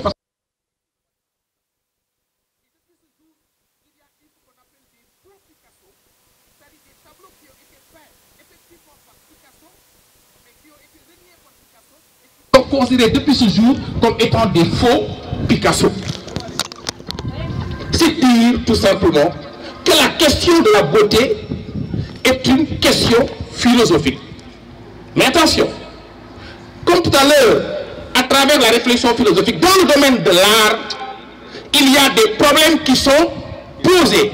Toujours le conseil que je donne, quand vous êtes devant un sujet, apprenez d'abord à identifier le problème qui est posé à travers le sujet. Vous venez le jour du bac, on vous dit, premier sujet, vous lisez le sujet qui vous dit, ouvrez les guillemets, ceci n'est pas de l'art, on ferme les guillemets. Ceci n'est pas de l'art, point. La question, peut-on justifier ce jugement? Ceci n'est pas de l'art, peut-on justifier ce jugement? Point d'interrogation. Vous êtes devant le sujet, vous l'analysez. Mais vous devez essayer d'identifier le problème qui se pose. Quand quelqu'un dit, qui regarde la beauté et qui dit, ceci n'est pas de l'art, est-ce que je peux justifier ce jugement? Mais vous savez que pour justifier ce jugement, il faut un préalable. Il faut d'abord savoir ce qu'est l'art. Et c'est André Lalande qui nous donne cette définition très célèbre qui dit, l'art ou les arts désignent toute production de la beauté par les œuvres d'un être conscient. Fin de citation. L'art ou les arts désignent toute production de la beauté par les œuvres d'un être conscient. Cela veut dire quoi? On retient deux choses. Que l'art est une production de la beauté, mais par les œuvres d'un être conscient. Si l'art est une production de la beauté, cela veut dire que la beauté artistique est une beauté qui est produite par qui? Répondez à la question. Si l'art est une production de la beauté par les œuvres d'un être conscient, j'ai dit, c'est dire que la beauté artistique est une beauté qui est produite. Et ma question c'est par qui? Par qui? Je vais vous entendre. Par l'homme. Cela veut dire que la beauté artistique est produite par l'homme et qui fait que la beauté artistique est à distinguer de quelle beauté? La beauté naturelle. Peut-être que vous pouvez me dire que le ciel est beau aujourd'hui. Cette beauté est une beauté naturelle. Est-ce que la beauté de ce ciel peut relever d'une œuvre d'art? Parce que ce n'est pas une production humaine. Mais le monument qui est derrière vous, est-il beau? Mais il est beau. Ça veut dire que c'est une beauté artistique. Ça c'est de l'art. Parce que l'art est une production de la beauté. C'est l'homme qui a produit cette beauté. Et c'est Léonard de Vinci, un peintre que vous connaissez, qui dit que dans ses œuvres, l'artiste rivalise avec Dieu en termes de beauté. Voilà pourquoi d'ailleurs, certains, ce monument a fait polémique, vous vous souvenez? Certains religieux avaient dit qu'il n'était pas acceptable qu'on puisse dresser un monument représentant l'homme, parce que c'est quelque part rivaliser avec Dieu. C'est dire donc que si l'art est une production de la beauté, mais c'est par les œuvres d'un être conscient, cela veut dire que l'art est une production spécifiquement humaine, qui relève d'un être conscient. Cela veut dire qu'un animal ne peut pas être un artiste. Et prenez une toile d'araignée. Est-ce qu'une toile d'araignée serait relevée de l'art? Une toile d'araignée. Une belle toile d'araignée peut-elle relever de l'art? Non, parce qu'une toile d'araignée n'est pas une production d'un être conscient. Donc, quand je dis ceci n'est pas de l'art, mais parce que je peux avoir des arguments pour ça, il faut d'abord savoir ce qu'est l'art. Si l'art est une production de la beauté par les œuvres d'un être conscient, mais quand on construisait cette bouteille, ce n'est pas la beauté qui a été recherchée, c'est plutôt son utilité, si on veut dire. Et que dans cette perspective, on pourrait justifier cette affirmation si on sait ce qu'est l'art. Donc ce sujet, quand je vous dis ce sujet pose quel problème, ceci n'est pas de l'art, peut-on justifier ce jugement? On veut savoir ce qu'est l'art et ce qu'il n'est pas. Et savoir ce qu'est l'art et ce qu'il n'est pas, c'est réfléchir sur la nature de l'art. Tu me dis, mais ce sujet nous invite à réfléchir sur la nature de l'art. La question c'est qu'est-ce que l'art? Ça c'est un problème philosophique. Un autre problème philosophique est soulevé dans ce domaine. C'est le problème de la création artistique. La création artistique. Vous savez, je ne reviens pas là-dessus. Pendant longtemps, l'art n'a été qu'une simple imitation de la nature, ce qu'on appelait mimésis. Et que l'artiste devait imiter la nature de la manière la plus fidèle possible. Ensuite, il y a eu une critique de l'art qui ont critiqué cette approche imitative de l'art. Je vous cite quelqu'un comme Platon, qui dit que l'art est une copie de copie. Et que les artistes sont des illusionnistes qui nous détournent de la réalité, qui nous détournent de la vérité. Et que dans sa cité idéale, Platon pensait que les artistes n'avaient pas de place. Parce que les artistes nous détournaient de la réalité. Parce que l'art est une copie de copie. Parce que l'art copie le monde sensible qui est une copie du monde intelligible. Et que donc l'art nous éloigne de la réalité. Mais, à travers la critique de l'approche imitative, vous connaissez ce qu'en dit Hegel. C'est Hegel qui dit que l'artiste imitateur est comparable à un ver de terre qui fait des efforts pour égaler un éléphant. Je répète, l'artiste imitateur est comparable à un ver de terre qui fait des efforts pour égaler un éléphant. Cela veut dire quoi? Hegel veut dire que le réel, que la nature est inimitable, qu'on ne peut pas imiter le réel. Et c'est Hegel qui nous rappelle ce peintre du nom de Zeuxis. C'est la conception que vous avez tous appris à travers la littérature, la conception de l'art pour l'art, la conception des Parnassiens. C'est la conception des Parnassiens. C'est-à-dire que la seule finalité de l'art, c'est la beauté. Sois belle et tais-toi. Tu n'as rien à dire. Alors, la question qui se pose, c'est, mais y a-t-il un sens derrière ce monument? Avec cette femme, je pense c'est un homme, avec sa femme, avec leur enfant, papa Yaïdom, mais y a-t-il une signification derrière?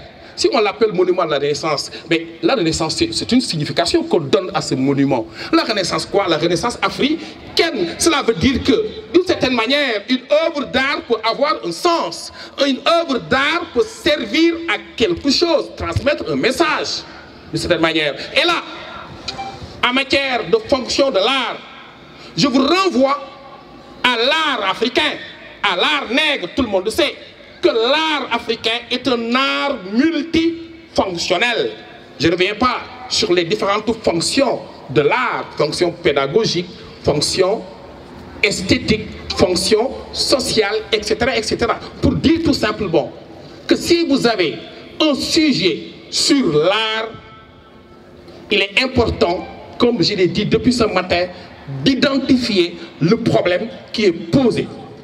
Et chers candidats et candidates, tout à l'heure, le professeur Mbaye va revenir sur la question.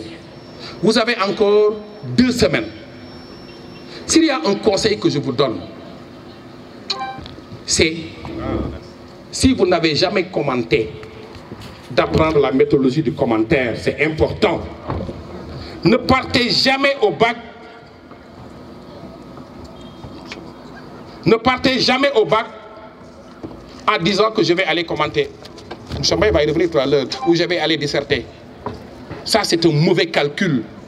Un élève de terminale doit savoir disserter et doit savoir commenter. Si vous n'avez jamais commenté, vous avez encore 2 semaines pour voir ce que c'est que le commentaire. Si vous n'avez jamais disserté, vous avez encore 2 semaines pour apprendre la dissertation. Parce qu'on ne choisit pas son type d'exercice avant le jour J. C'est important, c'est un conseil que je vous donne. Vous aurez 3 sujets, je ne reviens pas là-dessus. Et que dans cette perspective, quand vous êtes devant un sujet, je ne cesse de le répéter, apprendre à identifier le problème. Pour terminer à la question sur l'art, un sujet est sorti une année qui disait que l'œuvre d'art n'est-elle que le prolongement de l'artiste? L'œuvre d'art n'est-elle que le prolongement de l'artiste? Mais à travers cette question, vous avez vu la restriction. Ne que.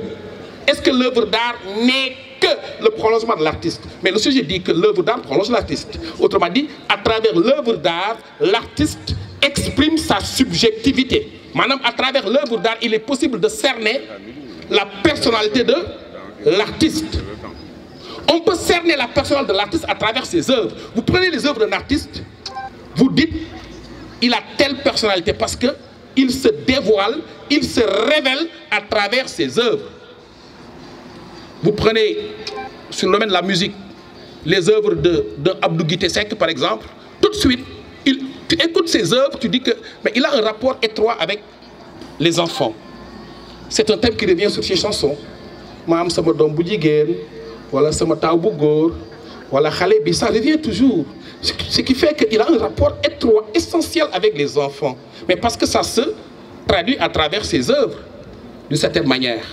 Et que dans cette perspective, l'œuvre d'art exprime la personnalité de l'artiste. Mais n'est-elle qu'une expression de cette personnalité? La réponse qui semble être attendue, c'est non.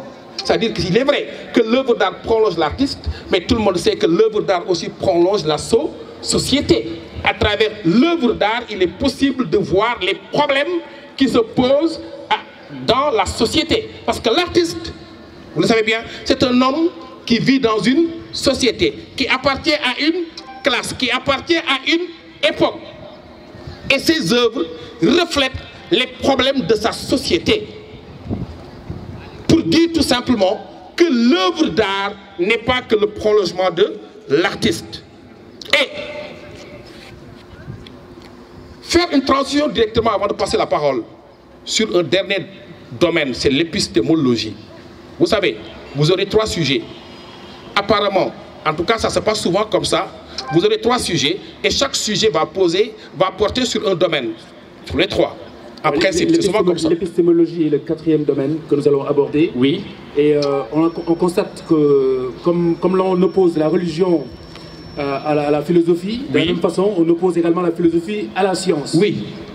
Et la question que cela m'inspire, c'est pourquoi une réflexion philosophique sur les sciences? Je vous répète la même réponse tout à l'heure, Khalifa, en disant que c'est l'office de la philosophie de tout comprendre. C'est à la philosophie de réfléchir sur tout. La philosophie est la seule discipline qui réfléchit et sur elle-même et sur tous les autres savoirs, sur toutes les autres disciplines. Et qu'aujourd'hui, on peut dire que la science occupe une place centrale en philosophie. C'est l'un des objets de la philosophie les plus essentiels aujourd'hui. Et à travers l'épistémologie, on réfléchit sur la science. Et c'est vrai que tu l'as dit. Aujourd'hui, on a tendance à opposer philosophie et science. Mais ça ne s'est pas toujours passé comme ça. Vous savez bien que la philosophie est la mère des sciences. Vous le savez bien. La philosophie est la mère des sciences. Vous savez d'ailleurs que de l'Antiquité jusqu'au XVIIe siècle, le philosophe était un scientifique, le scientifique était également un philosophe. Il n'y avait pas de séparation entre philosophie et science.